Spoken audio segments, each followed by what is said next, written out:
how to use a double trigger to increase your one-arm press. Don't make me use my muscles, because I'll use them. So when you're pressing a heavy weight overhead, it's incredibly important to make sure that you're very, very stable, that you're gripping the floor with your feet.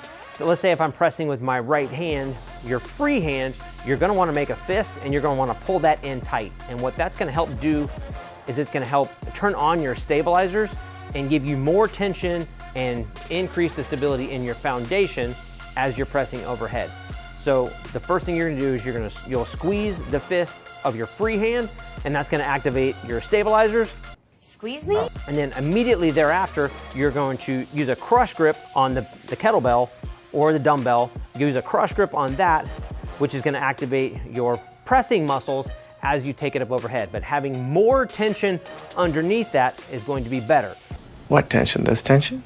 But you're gonna use a double trigger on this, so you're gonna initiate that with squeezing the free hand, and immediately thereafter, you're gonna use a crush grip and squeeze your pressing hand as you take that into a nice pressing groove and taking that overhead, and I'll show that for you real quick.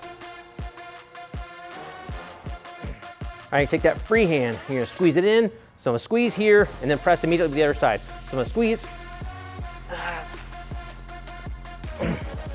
So there you have it. Use the double trigger to increase your one-arm press. Give me a hell yeah!